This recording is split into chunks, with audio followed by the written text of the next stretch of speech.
Bem, boa tarde a todos e a todas que estão aqui com a gente. Um grande prazer estar com vocês. Algumas pessoas eu já conheço de reuniões online, outras eu conheço presencialmente. Tem uma outra que cuida de mim com muito carinho aqui, algumas semanas. Então, um paciente crônico com melhoras, né? Então, eu sempre falava, rebelde. Eu furei só uma sessão, tá? Furei só uma, mas... Não foi tão ruim assim, não foi tão ruim. A gente já está com 8 sessões, né? De uma fascite crônica que eu tenho há 3 anos, corredor de rua. Então, eu sou o pior paciente possível para Bright. O doutor Gattas que está aqui, assim, eu já fiz de tudo, menos do que eu devia fazer, que é alongamento, direito, isso eu nunca fiz, mas de todo o resto eu já fiz, né? Então, já usei remédio, já fiz o laser, já fiz onda de choque, simpatia, e realmente não funciona. Assim, eu sou corredor de rua há muito tempo, já corri 2 maratonas, tem mais 2 esse ano, e eu já tive todas as lesões.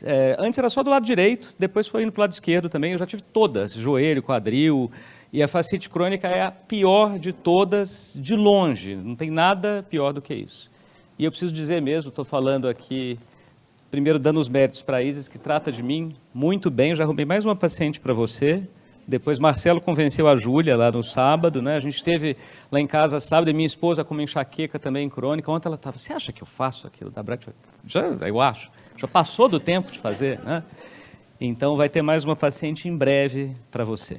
Tá? Mas eu queria dizer que estou muito feliz de estar aqui nesse segundo evento anual da Bright, né? Uma tradição, achei excelente. Possivelmente daqui a 5 anos a gente tem o terceiro, né? Não. Ano que vem vai ter mais um, né, Jorge? A culpa é do Jorge aqui, se ele furar alguma coisa, mas é verdade, eu conheci a Bright lá atrás, falei com o Jorge e com o Marcelo, na Mr. Baker, ali no Itaim Bibi, fui lá com o Fábio Dutra, e eu vou dizer a verdade para vocês aqui, tá? Quando o Fábio me encontrou no Clube Pinheiros, ele falou, cara, faz muito tempo que eu não te vejo. O Fábio era meu vizinho de porta, num prédio, há muito tempo. Eu falei, eu queria que você me ajudasse numa coisa. Eu estou investindo em várias fintechs, nunca investi em saúde. Chegou uma tese de um negócio aí que eu não entendo nada, mas é um tratamento, parece que os caras usam um laser, uma luz. Eu falei, Fábio, sério? Eu falei, ô Fábio, isso deve ser picaretagem, cara. Isso aí tem um monte disso e deve ser alguma pilantragem. Mas eu te ajudo, vou dar uma olhada, né? Aí ele me mandou as coisas, eu olhei e falei, isso é pilantragem. Aí fui, vi o Jorge, e aí eu tive certeza que era pilantragem. Certeza. Aí, chegou carioca esse negócio. Aí encontrei o Marcelo e aí salvou. Mas brincadeiras à parte, assim, quando eu conheci os dois e a gente conversou ali, eu saí e falei, Fábio, investe que é bacana. E também não ia colocar o Carlos Kiefer, meu amigo de longa data lá do Fleury, numa furada, né? Então, conheci a Nathalie também logo depois, naquela época, e achei super bacana. Sempre tive muito próximo, embora muito distante da Bright. Queria ter estado até mais próximo e não consegui durante esse tempo, e por conta da minha trajetória como médico, e eu vou contar muito rapidamente aqui, eu estou no momento como presidente da IDR, Inteligência Diagnóstica Remota, que é uma empresa focada em tecnologia e em saúde. Inclusive a gente está levando a Bright para lá também, como mais um canal de distribuição, a Isis também já conheceu. Trabalhei durante muitos anos no Fleury, eu sou médico radiologista de formação, foi lá que eu conheci o Carlos Kiefer.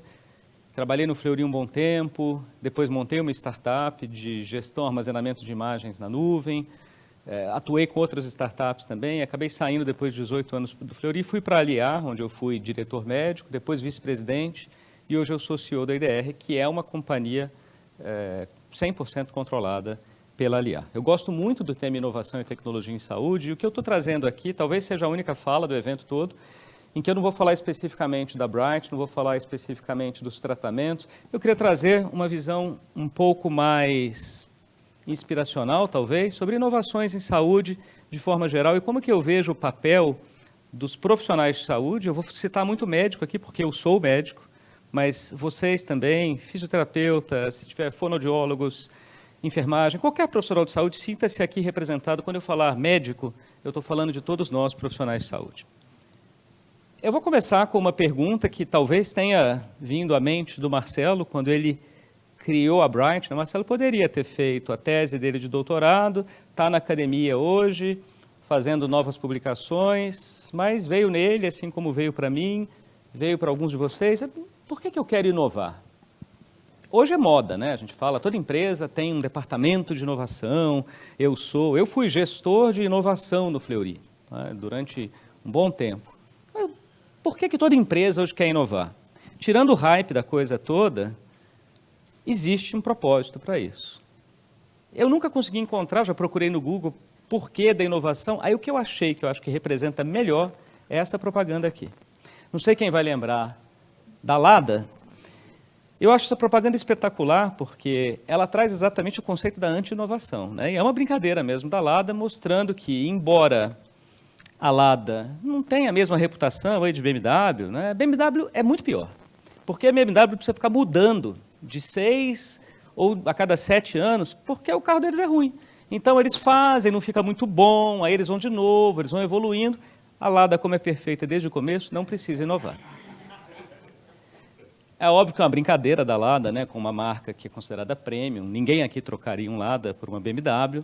E acho que aí está o conceito da inovação, é tentar fazer sempre algo melhor do que a gente já fazia, mesmo quando aquilo que a gente faz é de excelência. Então, a gente está olhando a Bright aqui, e a Isa já me trouxe várias inovações. Olha, vai ter uma ponteira aqui, o vermelho, o Marcelo me falou também no sábado, tem novas aplicações. E eu comecei a fazer para a minha fascite, e ela já disse, a Nathalie falou para a gente usar aqui uma terapia de canelite para o tendão. Isso é inovação, né? Então, é buscar melhorar o que já é bom, porque nós não estamos ainda contentes com aquilo que a gente tem. O nosso setor, que é saúde, é muito propenso para inovações. Nós somos um setor muito grande, muito desorganizado, vocês devem estar vendo aí no dia a dia, que os médicos que estão à frente sabem a dificuldade que é ter que lidar ainda com um monte de coisa em papel, a quantidade de burocracia. Então, tem muitas coisas para nós fazermos, que vão desde gestão do ciclo de receitas. Então, tem uma startup com a qual eu converso bastante, que é a Curi, foi fundada agora, que está olhando muito para isso. Novas modalidades de tratamento, nós aqui, Bright. Novas modalidades de diagnóstico, utilizando inteligência artificial. A gente tem falado muito com a Neuralmed também, que é uma outra startup. Então, são algumas startups com quem a gente vai conversando e vai montando uma rede para que esse efeito depois seja ainda maior. E no setor de saúde tem muita abertura para isso. Tem alguns que são mais céticos, né? Nós aqui não somos. E eu gosto, né, estou vendo aqui de médicos, acho que tem eu e o Dr. Gatazzo, tem mais médicos também. Ah, e o Kiefer, lógico, né? E você? E Miguel. Então, nós aqui médicos, né? Se nós, não é o nosso perfil aqui, mas alguns médicos falam, não, mas eu sempre atendi muito bem meus pacientes, eu não preciso mudar. Por exemplo, o meu bom e velho estetoscópio, ninguém nunca vai mudar. E eu trago porque isso aqui é uma referência à imagem da médica ou do médico, que é o estetoscópio. Ninguém vai conseguir fazer uma tecnologia que mude o estetoscópio, até que venha um projeto feito em colaboração. Olha quanta coisa legal. Ele não foi feito por uma startup, não foi feito por uma pessoa, foi feito por diversas pessoas atuando de modo paralelo, simultâneo, para buscar fazer um estetoscópio de baixo custo, com impressão 3D. E fizeram, é chamado projeto GLIA, um estetoscópio que pode ser impresso em 3D pelo custo de $5, em vez de um valor de $200 no tradicional. E aí parece uma porcaria, né? Você olha assim, isso aí não... Foram feitos testes depois, não vou entrar tanto em detalhe aqui, mas quem quiser, depois eu mando mais coisas sobre o que eu mostrar aqui. Esse estetoscópio da Glia tem a mesma qualidade, para algumas frequências até um pouquinho melhor do que o bom e velho estetoscópio. Então, isto é chamado de disrupção. Eu pego uma tecnologia e consigo mudá-la, imprimindo em 3D e fazendo... Vantagem de impressão 3D, né? Se eu tenho impressora em 3D no interior da Namíbia, a gente pode discutir até a dificuldade de ter impressora em 3D lá, mas se eu tenho impressora em 3D lá, eu faço alguma coisa nova e em segundos a inovação já está ali, sem ter que ter uma via logística para aquilo. Eu gosto de trazer os ciclos da Gartner. A Gartner é uma empresa que faz diversas análises, entre elas, a Gartner publica anualmente um ciclo das tecnologias emergentes. Eu estou trazendo de propósito uma de 10 anos atrás, e aí o conceito dessa curva aqui é o seguinte: existe um gatilho da tecnologia, é quando alguém vai e peraí que eu apertei sem querer aqui. Alguém vai e bola uma ideia e fala, puxa, eu tenho uma ideia que começa aqui, vai subindo. Então, vou pegar um exemplo clássico que foi metaverso. Então, vai subindo. Aí, ano passado só se falava de metaverso. Então, metaverso, vai todo mundo para o metaverso. Vou comprar um terreno no metaverso que custa uma nota. E NFT é uma outra coisa também. Vocês ouviram isso tudo ano passado. E aí, de repente, e isso aqui pode demorar tempos variáveis. Mas, de repente, metaverso some. Olha, o Facebook tinha mudado de nome para Meta, abandonaram, ninguém mais vai mexer com isso, NFT é a mesma coisa, aí cai no chamado vale da desilusão, até que atinge o platô de produtividade. Não é todo mundo que segue esse ciclo bonitinho, não é todo mundo que vai até o fim, tem muita gente que morre aqui mesmo, mas isso é para mostrar que em 2012 vocês encontrariam na crista da onda impressão 3D, gamificação, big data, e isso tudo foi passando, algumas foram morrendo e outras hoje estão super consolidadas. Eu vou dar exemplos. Armazenamento de imagens, né? Então, essa foi a minha primeira startup, a Ambra Saúde, que faz armazenamento em nuvem. Por que a gente começou? Porque os 4 médicos radiologistas falaram, pô, não é possível que quando eu preciso ver um exame, eu tenho que pedir para reimprimir o filme, ou eu tenho que usar o CD. E aí vocês, médicos aqui, sabem o inferno que é receber um exame em CD, colocar no computador, ele lê um tempão e aí não abre. Ou ele lê, abre, trava no meio, aí trava a sua consulta toda. E era assim. Pior, antes disso, era tudo em filme e ficava armazenado em grandes servidores, passou pelo disquete, veio o CD. Felizmente, a gente pulou o pendrive, né? Vocês veem, eu tentei copiar aqui, no segundo funcionou. Todas essas mídias físicas, um problema até que está indo tudo para a nuvem. Então, essa aula está aqui. Se eu tivesse esquecido meu computador, eu pegava ela no celular, no Dropbox, e eu consigo mostrá-la para vocês. E é para onde foi o caminho também em imagens médicas. Caminho também que a gente vai seguindo com impressões 3D. Eu já falei aqui do esteto, mas um caso de vida real. Um bebê, não existe prótese, então se eu tenho que fazer uma prótese sob medida, uma prótese de traqueia e brônquios principais, foi moldada por tomografia computadorizada e impressa em 3D. Então, uma outra inovação, agora já está na prática também dos profissionais de saúde, que é o ultrassom. Eu quase falei estetoscópio, porque ele quase vira um estetoscópio, é um ultrassom portátil. Eu tenho um amigo nefrologista que faz muito transplante. Ele foi para os Estados Unidos, comprou, trouxe um na mala. Então, independente do radiologista, que vai fazer um exame completo, ele tem isso aqui, porque ele passa na enfermaria, vê os pacientes dele e pega o Butterfly, liga no iPhone dele e avalia em tempo real, faz Doppler. Então, essas inovações estão cada vez mais presentes no nosso mercado, na área de saúde, e tem muito espaço para coisas novas. Eu gosto bastante de falar de genômica, eu estava batendo um papo com o Jorge na semana passada, se não me engano, acho que falei com você também, Marcelo, disso aqui, porque genômica era algo que eu queria fazer engenharia genética quando eu estava na faculdade, tinha um laboratório, era aquilo que, nossa, muito interessante, era inviável. Se pegar aqui, olha, no ano de 2001 custava 100 milhões de dólares para mapear um genoma. Estou falando de 25 anos, menos do que isso. 100 milhões de dólares. Eu mapeei o meu pela 23andMe e fiz por 99 dólares. Daqui a pouco vai custar 10. Apertei errado de novo. E o que é que vai fazendo isso mais e mais? Que a 23andMe, que é essa companhia onde eu fiz o meu, fiz da minha esposa, fiz das crianças, e aí você tem desde a parte lúdica, que é ancestralidade. Então, por exemplo, eu descobri que eu tenho 0,2% de sangue judeu ashkenazi, 7% de sangue de origem africana, principalmente do Congo. Então, eu consigo traçar meus antepassados, esse é um ponto. Eu consigo avaliar também a minha chance de desenvolver algumas doenças. Eu consigo saber coisas que eu deveria saber a meu respeito, por exemplo, se eu tenho medo de altura ou não, se eu gosto mais de chocolate ou de sorvete de creme. Tudo isso vem no mapeamento genético. Mas mais importante que isso é o pulo para onde está indo a 23andMe, que é a empresa que já tem aí milhões de testes genéticos feitos em pessoas do mundo todo. Ela vai cada vez mais se tornando não só uma empresa de avaliação genômica, mas uma indústria farmacêutica. Esse é o novo pulo para a 23andMe. Então, quando você faz, você autoriza o uso dos seus dados, para você continuar usando ali. A 23andMe já vendeu grande parte desses dados, e tem um monte ainda que ela pode monetizar. Eu deixo até um convite para um podcast que comecei agora recente. Amanhã a gente vai gravar um episódio sobre propriedade de dados, Open Health e monetização de dados. E vamos falar disso também, porque no final das contas, olha o que ela está fazendo. Ela está entrando na área de imuno-oncologia, cardiovascular, imunologia, neurologia, usando a base genética que ela já tem. E aí é uma empresa de genética que vai virar uma indústria farmacêutica sob medida. Então, se eu tiver um problema de saúde específico, eu posso ter um tratamento direcionado para o Gustavo, outro tratamento para o Jorge. Isso é medicina de precisão, que é muito o que a gente já faz aqui na Bright. Basta ver a dose personalizada para cada um. Então, no final das contas, também estava falando com o João Consorte ali, como é que nasceu a indústria farmacêutica? Foi a brincadeira do Marcelo, né? Alguns anos atrás, Idade Média, chegar lá e falar, olha, toma esse remedinho aqui e iam te queimar vivo. Na maioria das cidades, que eu falei, tá maluco, tomar um remédio? Já passou pelo xamã? E é isso que a gente está vendo hoje com o nascimento de uma nova indústria, é assim que eu enxergo a Bright, muito além da Bright, é a indústria fotossêutica. Então, eu estou, em vez de usar química, usando física. Acho que é simples assim o conceito que o Marcelo me ensinou na primeira vez que eu conheci. Em vez de eu usar um princípio químico para ativar diversas vias, estou usando princípios físicos. Nós, profissionais de saúde, estamos muito acostumados com a química, porque começou primeiro.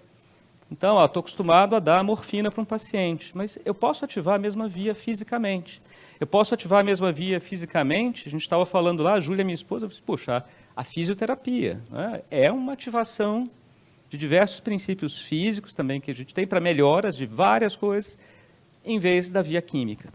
Então, isto aqui, 23andMe, vocês vão ver daqui a pouco, como uma das principais farmacêuticas do mundo, que nasceu de genômica, e a Bright tem aqui todo o caminho para começar uma indústria fotossêutica.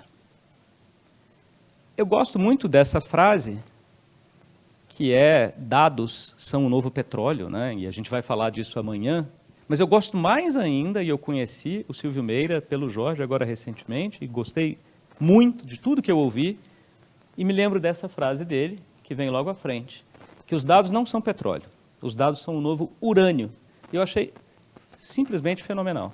Porque uma coisa é você extrair petróleo. Eu vou lá, puxa, extrair, eu tenho petróleo aqui, eu faço gasolina, eu faço o que eu quiser a partir dele. Agora, dados, um dado sem curadoria não é nada. Um dado mal cuidado não é nada. Então, o que a gente está pegando aqui com a Bright hoje, um caminhão de dados sobre resposta, sobre a dose que a gente está dando e resultado, é exatamente o que o Silvio diz, que é eu preciso pegar, extrair esses dados, então não basta extrair, eu tenho que extrair, eu tenho que refinar, tem que ter massa crítica, não adianta ter dados só da ISIS, eu tenho que ter dados de vocês, também não vai adiantar. Agora, quando eu tenho dados de uma população, é de novo 23andMe. Na hora que eu junto dados genéticos do mundo todo, puxa, eu tenho um tratamento para o Jorge. Na hora que eu chego, isso volta à cadeia e vai na medicina de precisão. Eu vou mostrar um pouquinho aqui rápido para vocês do que a Distrito, que é uma agregadora aí de startups, tem compilado. Esse aqui é o último painel deles, do ano passado. Depois, de novo, eu posso passar a aula para quem quiser, está lá no meu site também, vocês podem ter acesso. Mas vocês vão encontrar aqui diversas startups brasileiras para vocês verem como o sistema de saúde e inovação está efervescente. Tem um monte aqui, vocês vão encontrar acesso à saúde, tem várias redes de clínicas, próteses e órteses, PID. Vocês vão passando, por exemplo, ferramentas de gestão, ó, a lista enorme. E aqui, em dispositivos médicos, vocês vão encontrar a Bright muito bem localizada e já mapeada pela Distrito.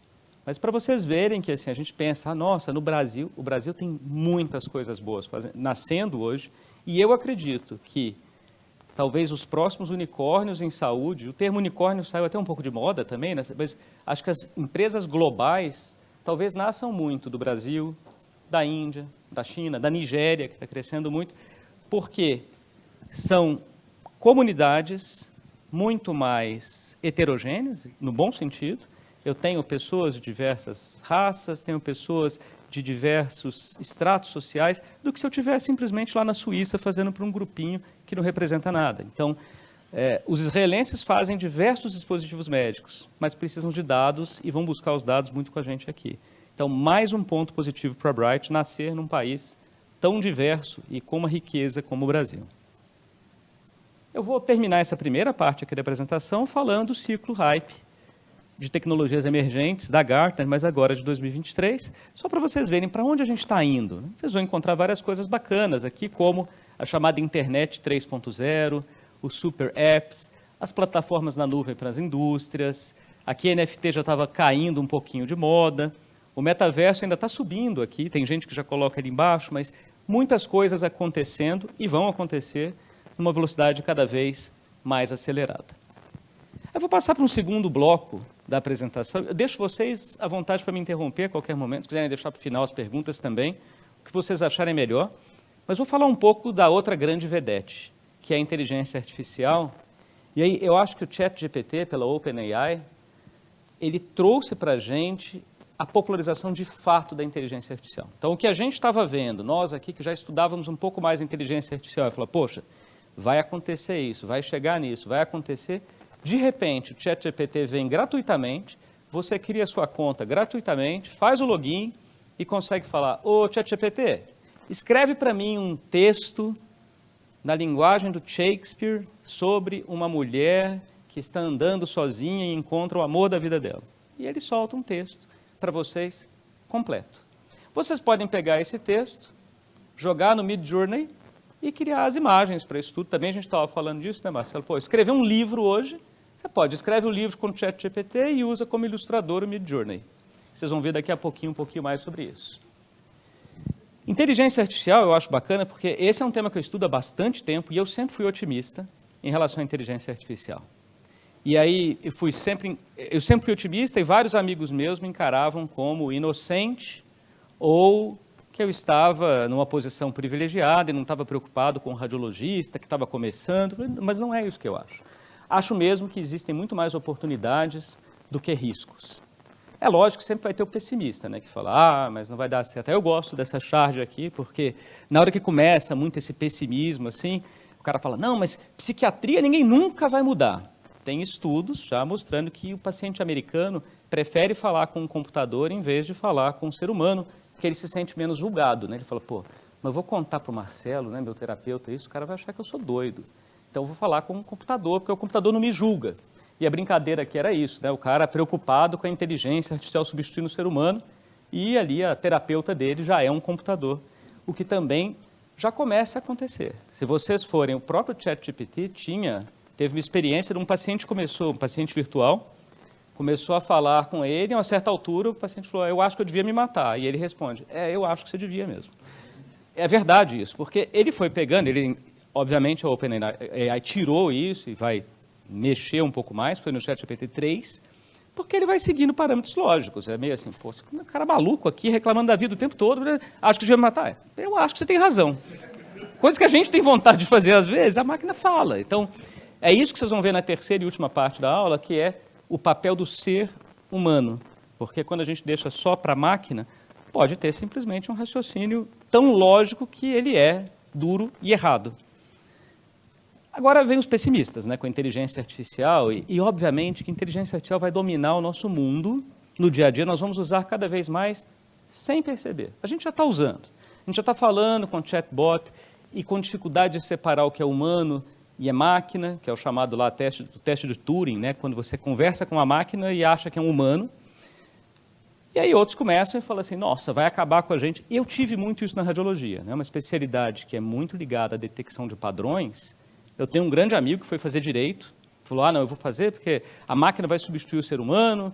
Depois ele foi ver a quantidade de coisas de inteligência artificial que tinha no direito, agora ele está um pouco mais tranquilo em relação à medicina.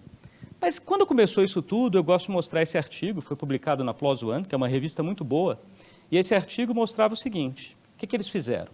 Eles pegaram um bom e velho pombo de rua, né, tem um monte por aí, e treinaram um pombo para detectar câncer de mama na mamografia e na patologia. Então eles treinavam o pombo, iam mostrando imagem, ó, isso aqui é câncer de mama, ia ensinando.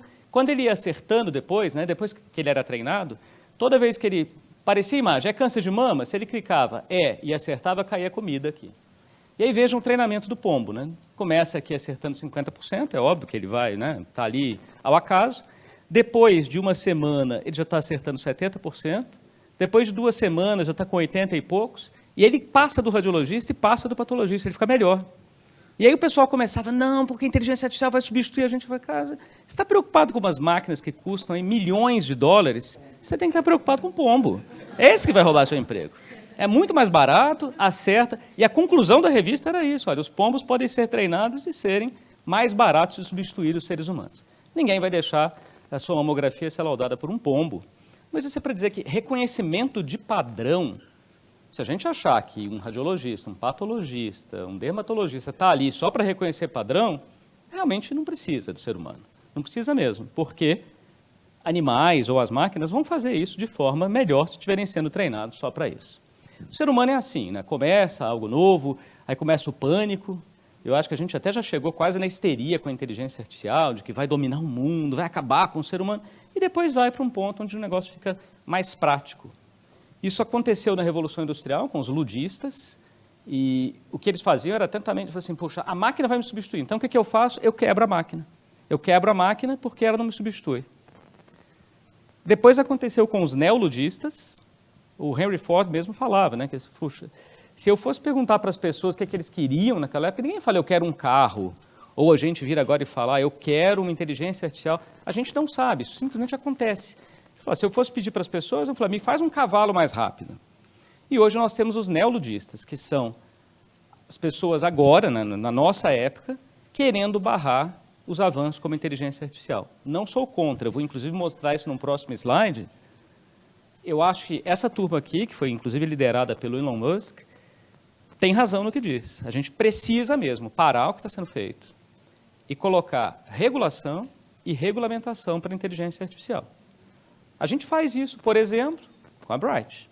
A Bright não consegue entrar e falar, vou começar a tratar você aqui. Não, tem que passar pelo Inmetro, tem que passar pela Anvisa, tem que fazer ensaio clínico. A gente faz isso com a indústria farmacêutica e a gente não está fazendo isso com a inteligência artificial. A inteligência artificial começa, os caras desenvolvem um negócio como o ChatGPT, começa, vai, precisa mesmo dar uma parada e regulamentar. Antes que seja tarde, que o negócio tome uma via muito ruim. Eu dou outros exemplos, até para mostrar para vocês o que está acontecendo. Para quem gosta do tema, recomendo esse documentário, está na Netflix, chamado AlphaGo. Para quem acompanhou lá atrás o jogo de xadrez, em que o Kasparov perdeu da máquina, do Deep Blue, é importante primeiro lembrar que o Kasparov ganhou toda a primeira série, a IBM teve que pegar a máquina de volta, refazer, para poder ficar melhor do que o Kasparov, que era o campeão mundial de xadrez. Só que as combinações no xadrez são finitas.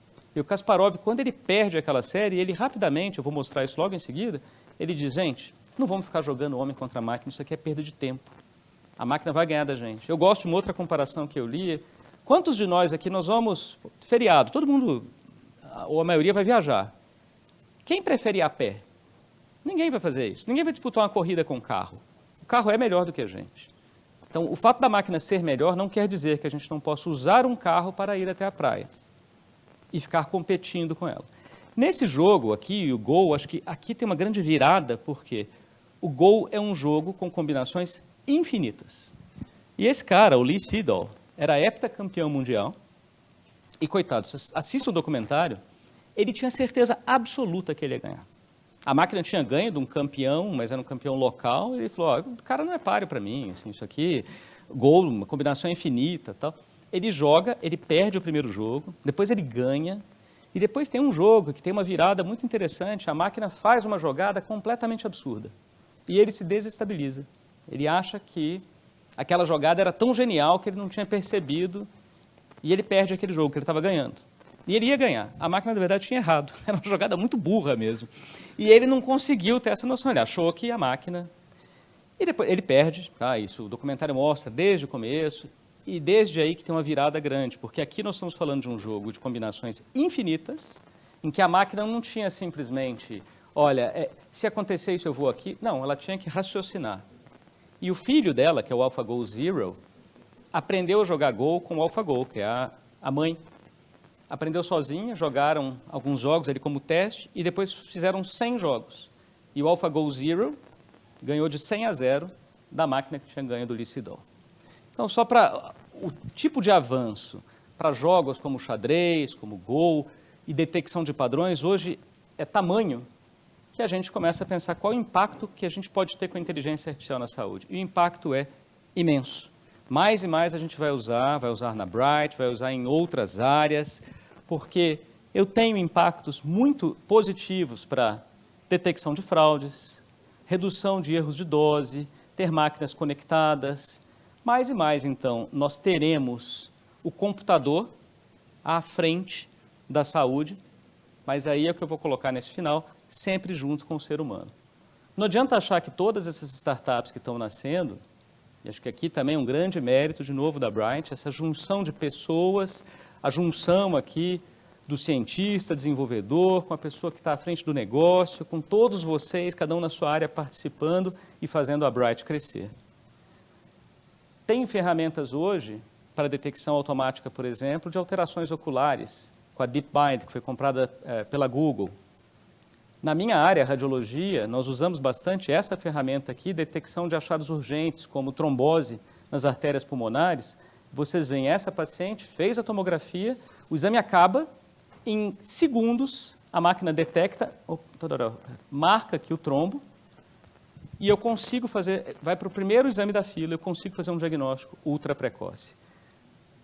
Usamos muito durante a Covid, uma plataforma que foi feita aqui pelo Fleury, Hospital do Coração, GE, Deloitte, para fazer diagnósticos automatizados. Então, qualquer profissional de saúde no Brasil mandava exames de imagem com suspeita de Covid, a máquina olhava em tempo real, vocês imaginam a quantidade de tomografias de tórax que tinha, faltava teste PCR, a máquina olhava e dizia, olha, a possibilidade de Covid, 92%, e tem 38% do parênquima comprometido. Então, assim, tem diversas vantagens do uso das soluções. Essa é uma propaganda real, que eu acho super bacana, porque ela errou em 3 coisas: no ano, tamanho da máquina e no fato da máquina ter que estar nas nossas casas. Essa máquina saiu muito mais potente, menor, e no nosso bolso em 2007. Todos nós aqui hoje carregamos um smartphone, a gente usa o smartphone. A Isis me mostrou também lá como é que faz, puxa, cálculo da dose, a ligação com a máquina, o QR Code. Então, mais e mais, nós vamos ter todos os nossos dados de saúde na nossa mão. E aí vem o que o Eric Topol, que é um cardiologista, escreve muito sobre inovação, fala, não é mais o médico ou o profissional de saúde à frente, não é o computador à frente, é o paciente à frente. Então, é o paciente que vai, e aí finalzinho aqui da minha apresentação, que vai ficar nos avaliando o tempo todo. E acho que esse é um recado legal para todos nós, lembrarmos sempre que a tecnologia vai avançar e que a gente tem que manter o diferencial do ser humano. E vejam, aqui são dados norte-americanos, a gente mostra, e aí muita gente fala, mas isso é lá nos Estados Unidos. Cuidado para a gente também não entrar nessa linha. Porque quando se pergunta para pacientes norte-americanos, e aí, como é que foi sua médica, seu médico? Vejam que, numa palavra só, a maioria, infelizmente, responde com palavras negativas, que estão muito ligadas, olha, não me deu atenção, correria, não olhou para mim, que todos nós aqui ouvimos ou presenciamos no dia a dia.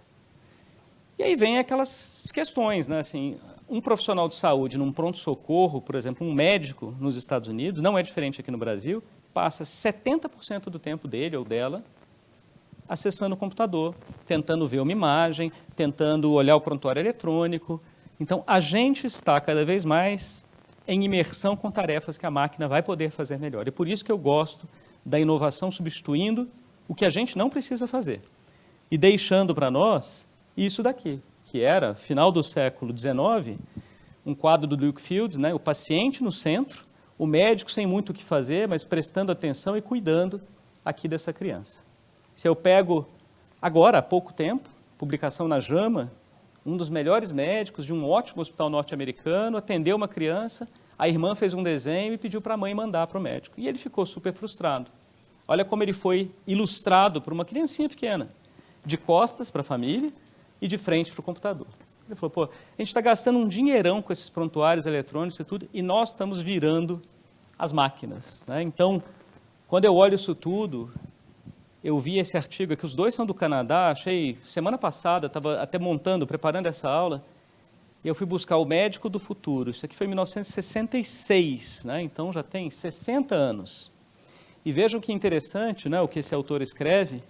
Ele diz, não vou ler tudo aqui para vocês, mas o resumo é que se o médico, a médica, o profissional de saúde se ele quiser, né, manter o seu status como alguém que está cuidando aqui desses pacientes, ou ele tem que focar no paciente, ficar bem consciente do que está acontecendo no ambiente social, no ambiente tecnológico, mas focado no paciente, ou ele vai ser visto como um técnico, que é muito, de novo, vou falar da minha especialidade, muito como os radiologistas foram se portando ao longo do tempo. Muita gente, inclusive, acha que radiologista não é médico. Isso na Europa. 70% dos pacientes acham que o radiologista é um técnico, porque ele foi se isolando do paciente e, para muitas coisas que o radiologista faz, que é fazer a imagem, dar laudos, isso daqui a máquina vai substituir. Então, o que a gente precisa reforçar em todos nós, é independente da especialidade, né? Eu falo muito para os radiologistas, olha, toda a nossa especialidade é baseada em fazer o exame, analisar o exame, dar o laudo.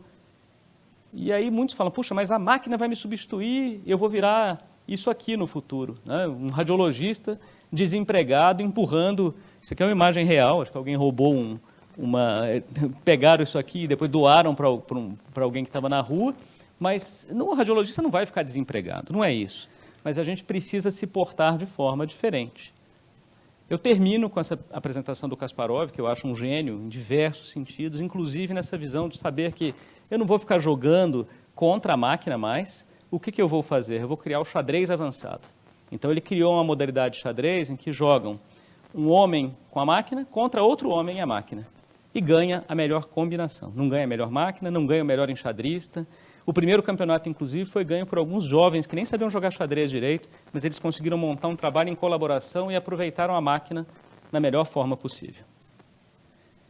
Então, é isso que a gente tem que fazer. Juntar a inovação do que a máquina faz bem, que é tudo que é automatizável, consistente, mensurável, e a nossa parte aqui que nos faz humanos.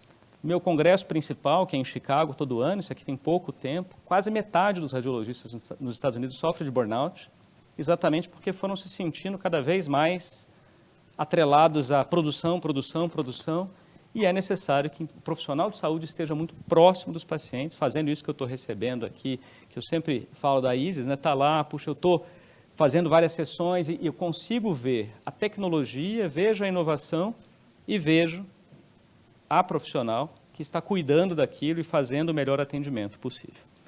Eu encerro com a médica do futuro, agora essa imagem foi gerada pelo Midjourney, e aí quando você coloca a médica do futuro, então imagem que não existe, tá? Essa pessoa, inteligência artificial fez, né? Foi colocado lá, me mostra o médico do futuro. Vem uma médica com um estetoscópio, um smartphone na mão, usando máscara, uma médica que não é loira de olhos azuis, representa muito mais aqui talvez grande parte da população mundial. E eu termino com Walter Isaacson, que é o biógrafo do Steve Jobs, escreveu um livro excelente chamado Os Inovadores, e ele diz isso, a inovação vai vir das pessoas que consigam, acho que um recado para todos nós aqui, que consigam juntar o melhor dos dois mundos, ou seja, juntar a engenharia, a beleza, o humanismo, a tecnologia e a poesia aos processadores. Eu agradeço de novo aqui a atenção de todos vocês, eu deixo aqui o contato, lá no site tem essa aula, tem algumas outras coisas que vocês podem ver, e vou devolver a palavra aqui para o Jorge falar um pouquinho mais, Marcelo também, e para perguntas de vocês nesse finalzinho que a gente tem. Muito obrigado.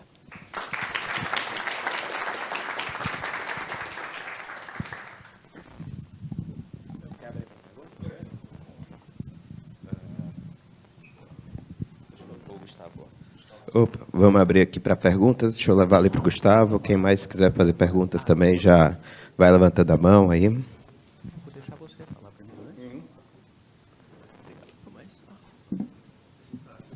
Alô. Fala, doutor Gustavo, tudo bem? Primeiro, agora eu entendi porque tem tanto pombo ali perto do IDR. Já tá vendo isso? Está laudando. É mais barato. E outra coisa importante, e que eu vi que você comenta bastante, e para entender, como é que você vê a tokenização da saúde? Acho que tem bastante informação, bastante dado, e eu já vejo alguns mercados, principalmente tokenização imobiliária, já estão começando a pegar informação para vender como blockchain, como cripto. Como é que você vê essa evolução no mercado de saúde mais financeira, ou talvez com privilégio diagnóstico, porque o cara tem acesso, teoricamente, a um token que tem uma informação privilegiada? Aí, Gustavo, essa é uma ótima pergunta. Então, a gente vai falar no podcast, vou fazer propagandas aqui, né, o merchan do podcast de amanhã, e de um artigo também que escrevi junto com o Giancarlo para uma coluna que eu tenho na MIT, que foi muito sobre esse tema, blockchain e saúde. Eu vou juntar um pouco os dois. Então, tem essa questão de dados em saúde cada vez mais serem utilizados, mas aí vem primeiro uma questão até ética. Nós podemos monetizar um dado de saúde? E aí eu vou dizer onde chega isso. Em teoria não, na verdade, o dado pertence à pessoa. Então, se eu faço um exame de imagem, ou esse tratamento que está sendo feito com a Bright, estão sendo coletados dados meus o tempo inteiro. Esses dados são meus. É a mesma ponta ali da 23andMe. Tem vários dados, a 23andMe vendeu para a indústria farmacêutica. Ela poderia?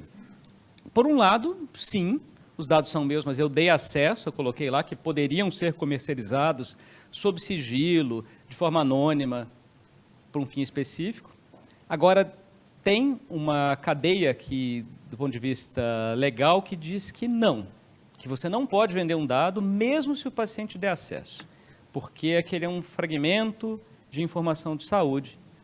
Se você vai nessa linha, o paciente poderia vender um rim, por exemplo. Ele diz, olha, o rim é meu, eu tenho 2, com um só funciona, eu quero vender um. E aí você não poderia vender o dado. Então, começa nessa discussão. Eu sou partidário do primeiro modelo, de que os dados, e aí o Bruno, que vai estar com a gente no podcast, é um dos fundadores da Drumwave, que é uma empresa, uma startup americana, que está evoluindo para ter uma carteira de dados que eles chamam de D-Wallet. Os dados são seus e estão na sua mão, não só dados de saúde, qualquer um. E aí você autoriza o LinkedIn a vender dados, mas toda vez que ele vende, pinga um dinheiro para você, que é um pedaço daquela venda dos seus dados que foi feita. Então, eu gosto muito mais dessa primeira linha do que da segunda, que você não pode vender, desde que nós tenhamos acesso ao que está sendo feito, ao que está sendo vendido e para onde vão esses dados.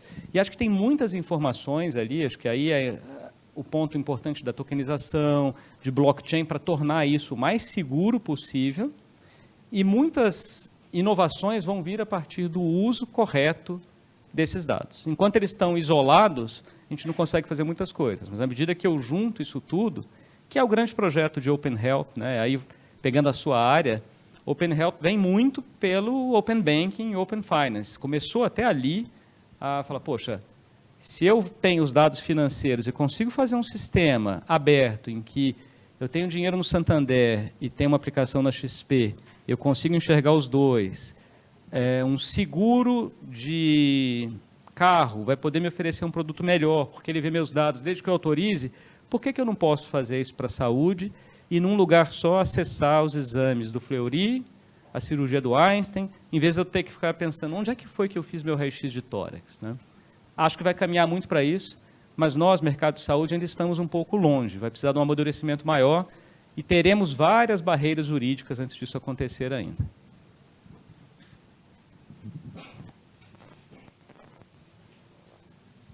Mais perguntas, Hélio.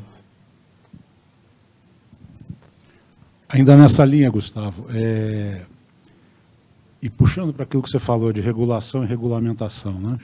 Como garantir que um plano de saúde sacana não pega aquele dado e você custa X, você custa Y, porque você tem um risco maior de ter um ataque cardíaco ou de ter um câncer, etc. Também é uma ótima pergunta, é uma preocupação muito cabida, porque, afinal, o plano vai pensar dessa forma mesmo. Como é que eu reduzo a minha sinistralidade? Como que eu consigo tirar da minha base aquele paciente que vai me dar dor de cabeça? Pensa até antes, imagine que o plano tem acesso aos testes genéticos. E ele saiba que eu, Gustavo, tenho lá 2 alelos para Alzheimer, a minha chance de desenvolver Alzheimer é altíssima. Ele vai me querer como cliente ou ele vai preferir um outro que não tenha isso? Então, esse é um ponto. Pode falar. É só porque isso aí aconteceu quando eu trabalhava num laboratório de pesquisa e a gente estava vendo os randomizadores para mandar, vamos dizer assim, propaganda sob medida, né? Esse cara é torcedor do Flamengo, então eu tenho na minha base tantos flamenguistas versus tantos botafoguenses, eu consigo um ticket médio maior, né, para quando eu for anunciar produto do Flamengo em relação ao outro. E a Anatel entrou muito forte nisso. né, numa dessas parada dura, que estava tendo também uma discussão, também no Canadá, que usava o mesmo randomizador. Você garantia, né, por uma lei, ó, meu randomizador garante que não vai passar. Tá? Mas aí entrou nesse contexto, né, de dizer, e quando for saúde? E aí veio essa pergunta, né, e isso eu estou falando de 2011. Né?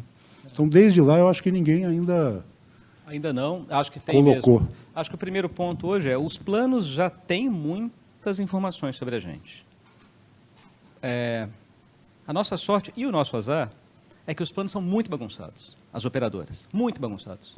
Então, eles têm, não sabem usar, não conseguem ajustar direito esses dados. Por que eu falo sorte e azar? Porque, no fim, também, a sorte é porque ele não vai virar e falar assim, não, eu não vou ter esse cara aqui que é uma bomba, então eu não vou ter ele aqui. Não, ele não consegue fazer isso, porque ele não consegue avaliar, e existe regulamentação para isso, embora talvez frouxa para alguns, mas não andou por isso. Azar também, porque, ao mesmo tempo, ele não consegue oferecer produtos melhores para alguém que cuide muito bem da saúde, por exemplo, que é prevenção, que a gente vai sempre falar. Então, puxa, eu estou aqui, eu vou sempre puxar para a Bright. Né? Eu estou usando o Bright, eu estou me tratando desde o começo, eu cuido, eu tenho eu não sou o Gustavo, que fica 2 anos e meio até começar a tratar a fascite crônica do pé dele, e vai custar muito mais caro, né? Eu devia ter tratado desde o início. A gente não tem esse benefício para a pessoa que também está se cuidando muito. Né? Então, esse é o nosso azar. O problema das operadoras hoje é a altíssima sinistralidade, altíssimo custo da saúde. Né? Eu fui fazer uma cirurgia minha, sexta-feira, cirurgia pequena, fácil de fazer, eu fiquei internado. Não dormi no hospital, mas eu entrei, usei um quarto de hospital, usei recuperação pós-operatória, usei sedação, almocei no hospital. Sim, é um custo altíssimo e alguém está pagando essa conta no final das contas. Eu acho que aí outro grande diferencial nosso aqui, né? Conseguir mostrar para a operadora, e eu vejo muita gente falando, não, a gente tem que ajudar as operadoras. Tal. Quantos estão fazendo isso de fato? Né? A maioria está... o presidente do Einstein estava numa mesa, eu estava há pouco tempo também, e ele foi um dos poucos que eu ouvi falando a verdade. Ele falou, gente, estamos aqui, porta fechada, entre todo mundo, setor diagnóstico em saúde, vamos falar a verdade? A gente se beneficia da má prática médica. Porque... o doutor Gattas está aqui, ele sabe que ele vai pedir os exames corretamente. Tal. Tem um colega dele que pede exame, chega lá e faz ressonância magnética, um monte. E vai chegar lá em quem faz o exame, não vou nem citar nomes de qualquer lugar para não parecer, vai chegar lá em quem executa, puxa, ótimo, olha quanto exame que eu fiz, que é o chamado modelo Fee for Service. Então, isso, quem que quer virar e falar, não está legal, eu vou perder dinheiro parando de fazer isso, mas a gente precisa mudar? Pouca gente está fazendo. A gente está fazendo aqui, né, é o case que foi feito e foi mostrado para o Mint, foi mostrado para algumas outras operadoras, para prestadores de serviços, falou assim, olha, com o Bright você consegue reduzir o custo e melhorar a qualidade da entrega, mas tem pouca gente fazendo. Tá? Aí eu só fecho a sua pergunta, quem que vai garantir isso? Acho que tem que ter um papel enorme do governo, enorme, de regulamentar, e tem um outro ponto que é, de novo eu vou citar ali a área do meu xará. Tem o órgão mais sensível do corpo humano, muitos falam, que é o bolso. Né? E se a gente pensa nisso, veja o grau de... Porque a gente fala, não, mas os dados de saúde... Concordo, são dados extremamente importantes, confidenciais, sensíveis, mas os dados financeiros também. E todo mundo faz um Pix aqui com tranquilidade hoje. Ninguém fica pensando... A gente tem medo de roubarem o nosso celular e fazerem Pix. Mas quando eu estou mandando um Pix para você, Hélio, eu não estou pensando, nossa, eu vou mandar... Alguém vai interceptar no meio do caminho, vai pegar esse dinheiro, não vai chegar para o Hélio, ou alguém vai entrar na minha conta, ver quanto dinheiro eu tenho, ver quanto que eu movimentei, vai ver meu... A gente nem pensa nisso, a gente simplesmente confia no sistema já. A saúde vai precisar chegar no que o mercado financeiro fez. E aí a regulamentação vai vir, mas quando a gente ganhar essa confiança, vai ficar bem melhor. Mais perguntas, gente? Mais alguém? Bom, eu acho que eu vou fazer uma pergunta também. Eu gosto muito do modelo de 3 horizontes de inovação. Não sei se você já viu esse modelo. Não conheço. Bom, o resumo da ópera é o seguinte. Você tem o primeiro horizonte da inovação, que é a inovação incremental. Então, assim, nem precisa conhecer, é só uma forma de... Não é nem um método, um modelo, é só uma forma de organizar inovações, né? Então, o horizonte número 1 são inovações incrementais dentro do modelo de negócio, dentro da tecnologia que já existe, ou seja, o que a gente vai fazer por aqui. O horizonte número 3 é o que queremos intencionalmente nos tornar. E o horizonte número 2 é o como fazer para atingir o horizonte número 3. Né? Então, dentro desse contexto, eu acho que a gente tem aqui na Bright uma coisa muito legal, que a gente está sempre com a consciência de que o que a gente está fazendo hoje não é nem a ponta do iceberg, é a parte visível da ponta do iceberg. Então, eu acho que a gente tem muito para crescer, né? E a gente falou mais cedo de genética, falando agora de inteligência artificial. Então, acho que ainda tem muito para misturar a genética com a inteligência artificial para que a gente também consiga utilizar isso em fotossêuticos.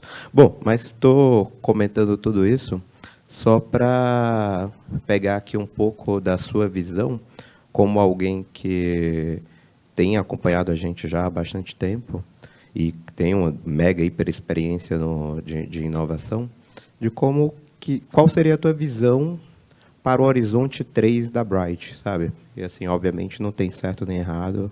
Eu acho que é uma pergunta bem da tua visão pessoal aqui para você compartilhar com a gente. Obviamente, é uma pergunta de sopetão, então fica também o convite para, mesmo não tendo uma resposta agora, ou tendo uma resposta parcial agora, depois voltar e nos contar um pouco mais também. Muito bom, Marcelo, muito bom. Acho que gosto da pergunta porque me faz pensar bastante. À medida que você foi citando, né, os horizontes da inovação, eu lembrei um pouco desse conceito, né, de inovação incremental, inovação disruptiva. Lembrei da cafeteira, né, que a gente fazia café, e aí o café, todo mundo bom e velho café coado, aí depois eu posso fazer com a cafeteira elétrica, e depois Nespresso. A Nespresso é a disruptiva, porque mudou, é uma cápsula, e todo mundo começou a tomar café de outra forma, né? O café expresso com cápsula. Música, então a gente tinha a música, começou com o vinil, depois vem a fita cassete, aí vem o CD, e de repente vem disruptiva, e a disruptiva da disruptiva, né? A primeira disruptiva foi a iPod, que tem um monte, né? Os MP3, e a outra disruptiva agora é nuvem, com Spotify, Deezer e afins. E eu vejo a Bright como disruptiva. Então é algo... Eu não estou na inovação incremental. A inovação incremental seria eu estar fazendo... Vou até pegar um outro exemplo aqui, planos de saúde, né, que o Hélio citou, operadoras. Ainda não vi inovação disruptiva. Não vi. Eu vi muitas coisas interessantes com os planos bonitinhos, então não quero citar nome também, mas vou citar um nome americano, Oscar Health, que motivou todo isso. Nossa, Oscar Health, você nem ouve falar mais. Assim, está no vale da desilusão lá. Talvez volte depois, mas... Porque, no fim, ainda é uma operadora de saúde, ainda precisa da autorização, ainda é o mesmo modelo. Na hora que alguém vier com uma inovação disruptiva e falar, eu mudei o conceito, que eu acho que vai passar muito por prevenção, que não estou na medicina curativa aqui, eu estou fazendo uma saúde preventiva. Ainda não vi, vai ser inovação disruptiva. A Bright está fazendo isso com relação aos tratamentos. Então, a gente fica muito... Farmacêutica, farmacêutica, farmacêutica, farmacêutica, vem medicina de precisão, que já é algo, puxa, muito, muito bacana, incremental, mas aqui a gente está numa inovação disruptiva. A gente está abrindo uma linha, e aí eu já estou respondendo, né? Eu acho que a Bright tem todo o potencial, era a minha conversa com o João, consorte lá embaixo, tem todo o potencial de inaugurar uma indústria. Que é a indústria fotossêutica, a gente fala, mas inaugurá-la de fato. E se comportar como uma farmacêutica, e acho que fica aqui esse desafio para a gente fazer em conjunto, se comportar como uma farmacêutica em tudo que deu certo lá e evitar o que deu errado. O que foi tudo que deu certo? Relacionamento médico, muito forte. Então, Dr. Gataz, demais médicos que estão aqui, vindo relacionamento médico, o que foi feito pela farmacêutica, envolvimento de outras áreas, tá? Fisioterapia, tenho a fonoaudiologia, tenho a enfermagem, um trabalho em conjunto, não é do médico e da médica, é um trabalho multidisciplinar. E um outro ponto é sair do conceito ali do remédio. Pense que aqui eu tenho um remédio que... Eu falei da logística da impressão 3D. Impressão 3D custa alguns milhares. Aqui a gente tem a máquina. Eu tendo a máquina, se ela estiver lá no interior da Namíbia, e se a Nathalie desenvolver um novo protocolo, na hora que subiu para a nuvem, ele está lá. A indústria farmacêutica não consegue fazer isso. Vejam mesmo epidemias, a dificuldade de chegar a medicamento em lugares remotos. Então, aqui eu não tenho o maior desafio, que é o desafio da logística. Eu tenho isso tudo digital, né? A chamada economia que ficou, principalmente com o Covid, né? Ficou essa economia do não toque, e está tudo digital. A Bright pode liderar isso. Temos aqui hoje os que adotaram precocemente, todos que estão aqui, de um lado, criando os protocolos, desenvolvendo a máquina, desenvolvendo a tecnologia e executando, quanto os que estão, como o Dr. Gattaz mostrou aqui já, com mais de 5.000 aplicações, fazendo isso. São os early adopters. São aqueles que falam, poxa, isso é diferente, isso é legal. E a gente já está virando essa barreira, né, Marcelo? A brincadeira que eu fiz no começo de, pô, isso aí deve ser picaretagem, é porque, infelizmente, vai ter muito disso mesmo, né? E a gente recebe essas brincadeiras no WhatsApp o tempo todo, a pessoa lá com ressonância magnética quântica. Infelizmente, a gente tem que se livrar disso, porque, assim, isso nos atrapalha demais. Eu vou, só terminando a minha... Teranos, por exemplo, olha o mal que isso fez, né? Para quem não lembra da Teranos, aquele ponta de dedo, um pouquinho de sangue e tal. Todo mundo que chega hoje fala, bolei um negócio super legal, olha, que eu tiro um pouquinho de sangue assim, você fala, destrói uma indústria. Então, até voltar, e assim, nós temos, junto com a gente, tomara que tenha várias outras Brights, também foi o nosso papo do sábado, espalhadas por aí, e que possam gerar protocolos, e que estejam no nosso sistema consolidador de disseminação, e que a gente não tenha coisas ruins, né? A gente tenha concorrência boa, mas acho que foi uma longa resposta para dizer que é uma possibilidade de inaugurar e alavancar uma nova indústria.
A evolução, e aí o Kiefer está aqui muito mais ligado à academia do que eu, e pode até falar melhor do que eu, mas eu estou com 25 anos de formado, eu não sei o quanto mudou na formação dos médicos. Eu vou falar da minha época, e talvez muitas coisas não tenham mudado.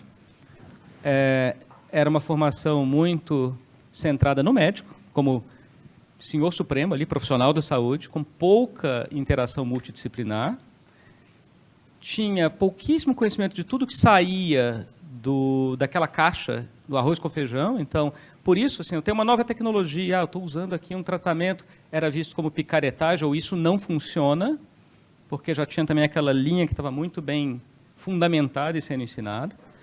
E eu vejo que nós vamos ter que começar a trabalhar nisso desde a faculdade, a formação mesmo do profissional de saúde, para que ele tenha, quem sabe no futuro a gente não tem uma cadeira nas profissões ligadas à saúde de fotossêuticos. Aqui eu sei que o Marcelo também já está liderando muito isso aqui, de ter uma formação lá desde o começo. E depois vai funcionar como indústria para ensaio clínico, robusto e sério, relacionamento com médicos, treinamento de força de vendas, fazer tudo que foi muito bem feito pela indústria farmacêutica. Eventos, treinamentos de speakers, ter mais doutores como os que estão aqui falando das suas experiências e mostrando o que tem funcionado. Então, Acho que mais e mais tem que vir lá do começo, Gustavo.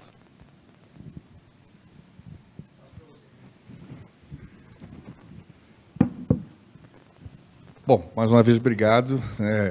Enfim, Gustavo é absolutamente, né, dominador aí do tema da inovação na saúde. Dá para conversar aqui o tempo todo, né? E eu falei para vocês que tinha uma coisa, né, para a gente falar também no final, e assim, eu e Marcelo, né, que estamos aí nessa luta de ajudar o processo de empreender aqui na empresa, a gente passou aí, eu diria, os últimos, sei lá, 6 meses, talvez um ano, né, lapidando formas de como é que a gente traz mais energia para a empresa, como é que a gente coloca, né, a Bright num outro patamar, né, como é que a gente traz mais energia para colocar a Bright num outro patamar, com alguém que pudesse ter efetivamente disposição, que pudesse ter competência, né, e reconhecimento mercadológico suficiente para poder fazer parte do que a gente batiza ser um fundador tardio, né? E com muito orgulho, com muita honra, eu queria apresentar para vocês o novo fundador tardio da Bright, Dr. Gustavo Meirelles.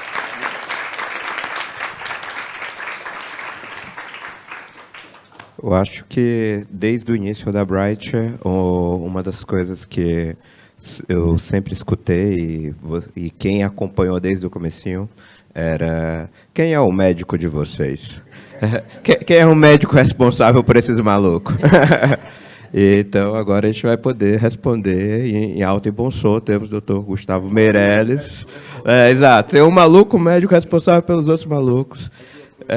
E é uma honra sem tamanho, um prazer enorme ter você como sócio e como fundador, né?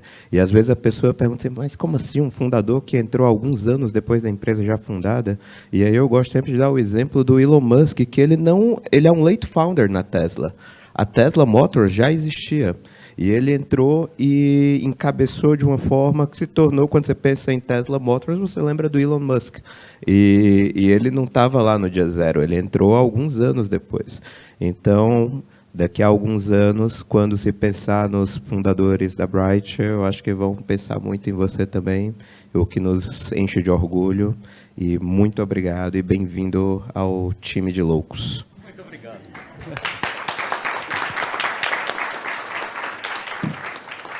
Obrigado, pessoal. Obrigado pelo acolhimento de todas e todos vocês. Aqui é um prazer para mim me juntar. Eu já estou junto com a Bright há muito tempo, como eu disse, bem mais distante do que eu gostaria de estar. Grande parte culpa minha, tá? Não foi por falta do Jorge insistir. Vocês sabem que o Jorge é insistente, não é, Isis? Não faz isso? Então não foi por falta... Não é, né, doutor Catas? Não é. Brincadeiras à parte, são 2 grandes amigos que eu fiz, assim como vários outros de vocês aqui. Nathalie também, que eu conheci lá desde o início, a gente conversando e agora ela me tratando também aqui remotamente, a Isis lá presencialmente, mas as duas me ajudando demais. Carlos Kiefer, né, que foi desde lá atrás no Fleury um amigo, depois trabalhamos juntos também quando o Carlos tinha GC2, e quando estava pensando em ensaio clínico, falei, poxa, tem uma pessoa, e só uma pessoa. E fico muito feliz de ter dado certo. Viraram amigos também, mostrando que essa, mais do que a empresa, mais do que a startup, é uma comunidade de pessoas que tem algo muito em comum, né? Que são visões de mundo também muito semelhantes. E isso faz as coisas andarem de forma muito melhor. Nós estamos aqui, minha visão já foi um belíssimo caminho, foi percorrido por todos vocês, talvez o caminho mais difícil até, né? Porque é a conscientização, é o início, é começar a criar, de novo eu repito aqui, os early adopters, todos que estão aqui são early adopters, acreditam. Eu vejo um caminho gigantesco, eu estou conectado com algumas startups, mas a Bright sempre foi a menina dos olhos, né? Sempre falei isso para o Jorge, falei para o Marcelo, que assim, puxa... E eu falei ontem com um fundo de investimento, um fundo grande, eu cito todo, o cara falou, presta esse negócio... Aí me mandou mensagem depois, você pode me mandar mais coisas dessa Bright? Desperta a atenção de todo mundo. E as pessoas estão abertas para isso. Há um tempo atrás, o que eu falei, principalmente da minha área, aqui o médico, ainda vocês vão encontrar o médico muito fechado. Talvez o radiologista seja um pouco mais, eu não sei o ortopedista como está, mas eu acho que encontrar um Dr. Gataz não é fácil, tá? vai pegar muitos contemporâneos seus que vão ser ali arroz com feijão. Eu tenho 2 irmãos ortopedistas, né? Os 2. Então, eu sei como é. Meus irmãos têm a cabeça mais aberta, mas vejo que algumas especialidades médicas vão ser muito mais fechadas, porque estão acostumados com aquilo, assim, não, peraí, isso aqui, por quê? Foram, Idade Média lá, né? Indústria farmacêutica, tudo foi, é indústria farmacêutica. Quando a gente pensa bem, o que está por trás? De onde vem um remédio? Não sei se vocês já foram para a Amazônia, mas vocês vão lá, andam na Amazônia, olha, é daqui que é extraído o princípio tal, porque a gente vê aquilo bonitinho ali, num comprimido, com inúmeros... Puxa, vem de uma planta lá atrás, sabe? Assim, o princípio em si, se fosse pensar na brincadeira da picaretagem, está mais lá do que na física aqui até. Né? Tira de uma planta que o índio usava, punha numa formiga, só que a gente se acostumou com isso. Por isso é que aqui tem todo o crescimento de uma nova indústria, que a Bright vai liderar. Não tem capacidade não, ela vai liderar. E faremos isso juntos. Muito obrigado pela acolhida, estou muito feliz de me juntar a vocês.